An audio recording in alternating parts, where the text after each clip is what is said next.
अल्लाहु अकबर। बिस्मिल्लाहिर्रहमानिर्रहीम। अल्हम्दुलिल्लाहि वकफ़ा वस्सलामुन अला इबादिहिल्लज़ीना इस्तफ़ा। अम्मा बाद, फ़क़द क़ाल अल्लाहु तबारक व तआला या अय्युहल्लज़ीना आमनु उद्ख़ुलू फ़िस्सिल्मि काफ़्फ़तन वला तत्तबिऊ ख़ुतवातिश्शैतान इन्नहु लकुम अदुव्वुम मुबीन।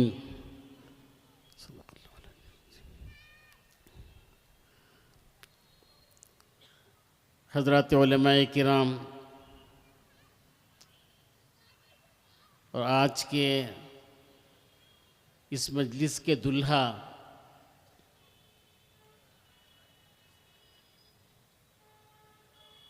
जो मुफ्ती की शक्ल में, काजी की शक्ल में, आलिम की शक्ल में, हाफिज़ और कारी की शक्ल में यहाँ से रुखसत हो रहे हैं, जिनकी वजह से ये जलसा हो रहा है,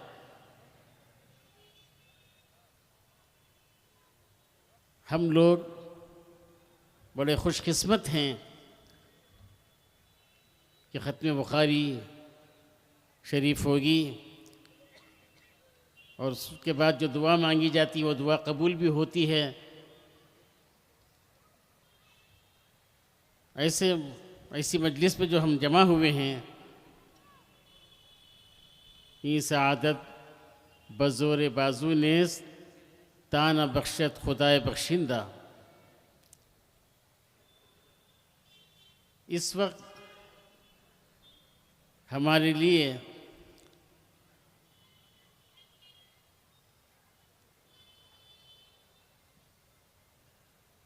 अल्लाह ताला ईमान वालों से खिताब फरमा रहा है, गैरों से नहीं, ईमान वालों से।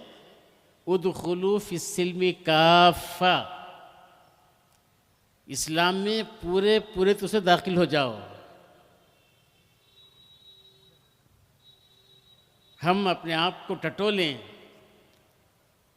सर के बालों से लेकर पाँव के नाखून तक, देखें कि इनमें इस्लाम बाकी है कि नहीं है।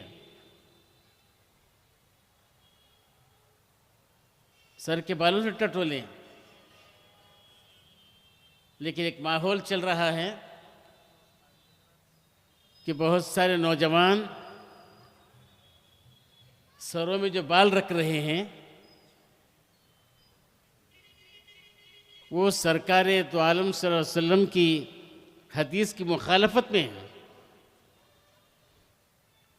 इधर कुछ कतर लिया, उधर कुछ कतर लिया, इधर कुछ कतर लिया।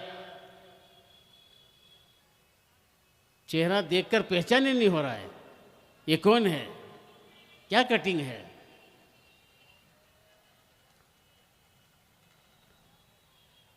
हुज़ूर क्या फरमाया, नहा अनिल खज़ा, तो हम टटोलें।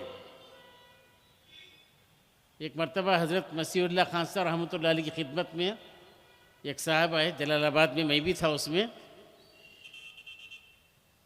तो वो गिरदा रखे हुए थे। हज़रत ने पूछा ये क्या है? गिरदा है, सुन्नत है। तो हज़रत ने उनसे पूछा तहज्जुद का भी एहतमाम है?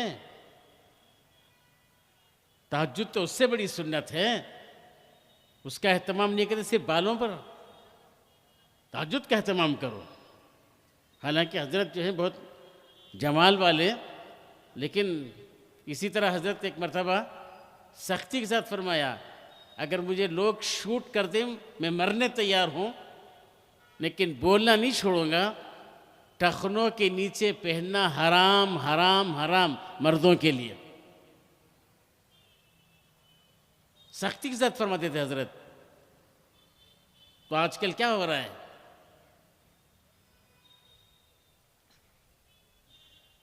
मर्दों के टखने नज़र आना चाहिए, नज़र नहीं आ रहे। औरतों के टखने छुपना चाहिए, वो छुप नहीं रहे हैं, उल्टा हो गया। तो मेरे बुजुर्गों, अगर हम लोग अपने आप को पाबंद बना लेंगे तो इंशाअल्लाह सुम्मा इंशाअल्लाह ये जो हमारे खिलाफ जो मंसूबे बन रहे हैं वो मंसूबे नाकाम हो जाएंगे, नाकाम हो जाएंगे। शर्त क्या है? शर्त यह है कि हम पाबंद बने, हमको देखकर लोग फैसले करेंगे। देखो साहिब कुरान जा रहा है, इसकी नज़र गैरों पे उठती नहीं। साहिब कुरान जा रहा है, ज़ोर से बात करता नहीं। साहिब कुरान जा रहा है, बात करता है तो नरमी के साथ बात करता है, वालिदैन के साथ अच्छा सलूक करता है, रिश्तेदारों के साथ अच्छा सलूक करता है, भाइयों के बहनों के हुकूक अदा करता है, कुंबा परवर है। इस तरह लोग फैसला करें।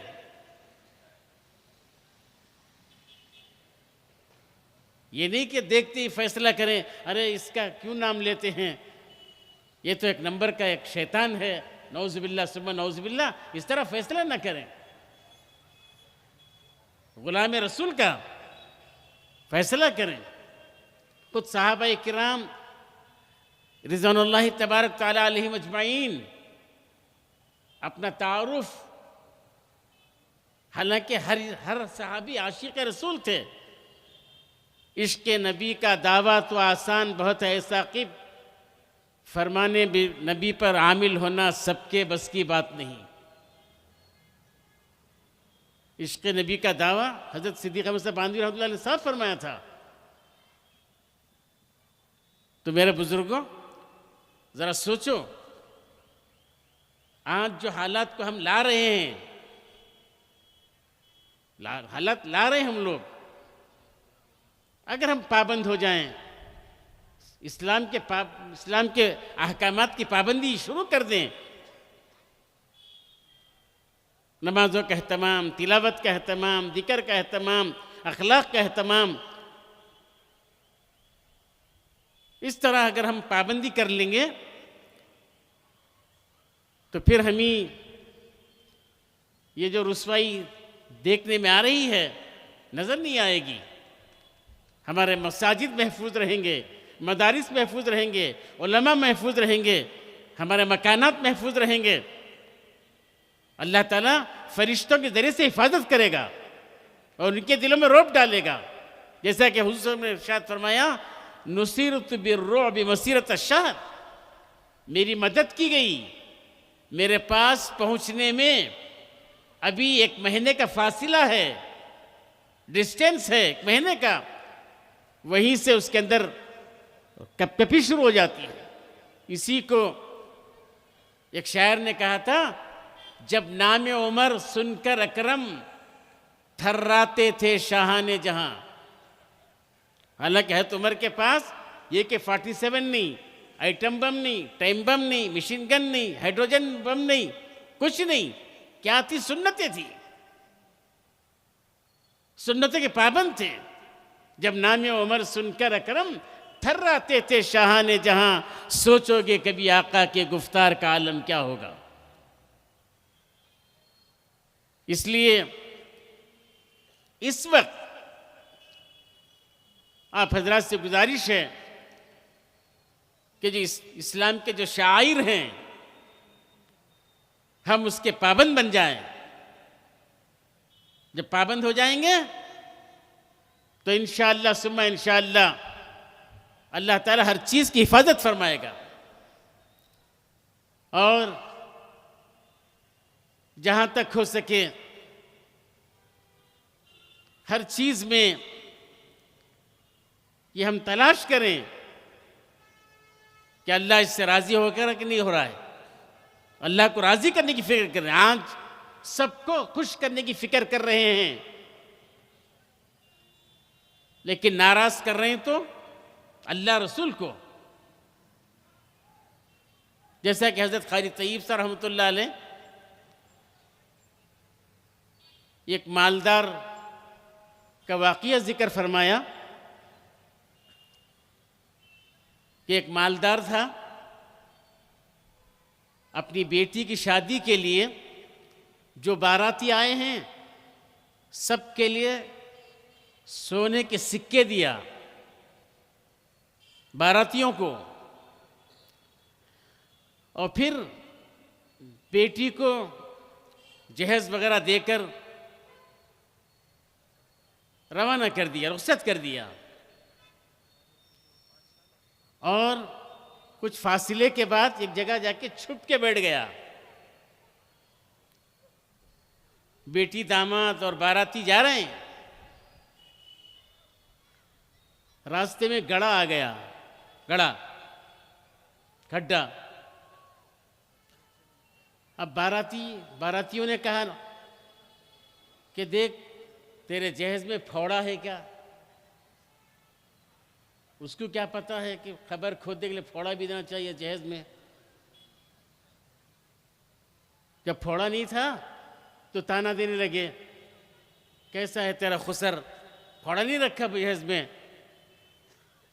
तो वो जो सबको खुश करके भेजने के लिए काम किया था, गुस्से से वापस आ गया।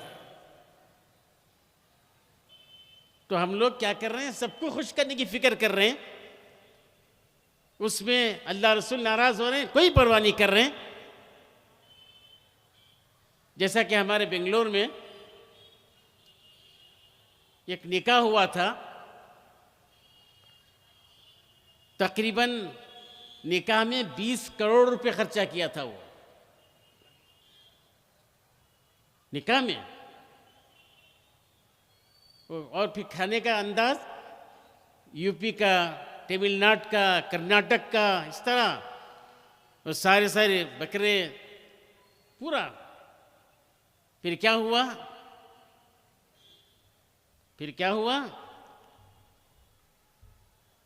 मैं जब पढ़ रहा था बेंगलोर में, उस वक्त दारुल देवबंद के एक मुनाजिर रबीउल अव्वल के जलसे में आए थे बयान करने के लिए। उस बयान के मौके पर हजरत ने फरमाया था, ओ मालदारो, तुम अपने माल का जो डेकोरेशन करते हो उस पर बेवा की निगाह पड़ती है, यतीम की निगाह पड़ती है। बेवा का शौहर जिंदा हो जाए मुमकिन नहीं, यतीम का बाप जिंदा हो जाए मुमकिन नहीं, लेकिन तुम्हारा माल बर्बाद हो जाए ये मुमकिन है। तकरीबन आज से 40 साल पहले, 45 साल पहले गालिबन वो बयान सुना था सुबह बेंगलोर में। वो जो 20 करोड़ रुपए खर्चा किया था, पहली रात ही से मियाँ बीवी झगड़े शुरू, पहली रात, फिर चंद दिनों में तलाक। ये खुदा का कहर, खुदा का कहर। अर्ज करने का मंशा ये है कि जो हालात आते हैं इसमें अल्लाह रसूल को नाराज करके जिंदगी गुजारने वालों पर आते हैं। जो अल्लाह रसूल को खुश करते हैं अल्लाह खूब नवाजता है। जैसा कि हमारे हज़रत शेख फरमाते हैं, मैं अपने 6 बेटियों के निकाह किया, फजर की 2 रकात सुन्नत जो पढ़ता हूं उसमें जो वक्त लगता है उससे कम वक्त में निकाह हो गए, कम वक्त में। तो आजकल क्या हो रहा है, शादियों में क्या हो रहा है, अल्लाह बचाए। तो बहरहाल अर्ज़ करने का मंशा ये है कि हम ज़रा इस्लाम के ताल्लुक़ से हम लोग अपनी ज़िंदगी को बना लेंगे तो इंशाअल्लाह फ़ायदा होगा। और ये जो फ़ारिग़ीन हज़रात हैं, जो अब कौम में जाकर काम करना है, जहाँ तक हो सके अपने आप को वफ़ कर दें और उम्मत का दर्द लेकर उम्मत में काम करेंगे तो बहुत फ़ायदा होगा। और ख़ास तौर से मकातिब पर ज़रा ज़्यादा ज़ोर दें, मकातिब पर ज़ोर दें, ताकि हमारी नस्ल ईमान पर बाकी रहे। खुदा न खास्ता हम तवज्जो नहीं देंगे तो जैसे हमारे जमात के ज़िम्मेदार हाजी अहमद हुसैन साहब मरहूम ने कहा था कि वो बेरूत गए थे, 25,000 मकानात का तारुफ हुआ उनके पास, बताने लगे कि 25,000 मकानात मुसलमानों के थे लेकिन अब ईसाइयों के हो गए। उसकी वजह क्या कि माँ बाप जब तक जिंदा थे ईमान पर बाकी रहे, बच्चों पर मेहनत नहीं की। माँ बाप का जब इंतकाल हुआ तो उनके साथ उनका दीन भी कब्रों में मुंतकिल हो गया। माँ बाप कब्रिस्तान में हैं मुसलमानों के और बच्चे ईसाई बन गए। तो इसलिए इसकी तरफ भी ज़रा तवज्जो देनी है हमको कि मकातिब पर ज़्यादा ज़ोर दें। और अकायद के ताल्लुक़ से भी कि शकील बिन हनीफ जो फितना पहुंचा रहा है, फितना फैला रहा है, उसके बारे में भी हमारे नौजवानों को तवज्जो दिलाएं। और बहुत सारे नौजवान अल्लाह बचाए ऐसे वैसे चीज़ें इख्तियार करके नशे वाली चीज़ें इस्तेमाल कर रहे हैं, बल्कि लड़कियां भी उसमें आगे बढ़ रही हैं। ज़रा हम तवज्जो नहीं देंगे, अल्लाह बचाए, अल्लाह को जवाब देना पड़ेगा। बहरहाल हालात को सुधारने के हम जिम्मेदार हैं। जैसा कि हदीस पाक में आता है, जब तक एक भी अल्लाह अल्लाह कहने वाला रहेगा क़यामत नहीं आएगी। तो इसलिए हम लोग मेहनत करेंगे, काम करेंगे तो बहुत फ़ायदा होगा। बस अल्लाह से दुआ करें, अल्लाह ताला जो कुछ कहा गया, सुना गया, कहने वाले को, सुनने वालों को सबको अमल की तौफीक अता फ़रमाए। व आखिर दावाना अनिल हम्दुलिल्लाहि रब्बिल आलमीन।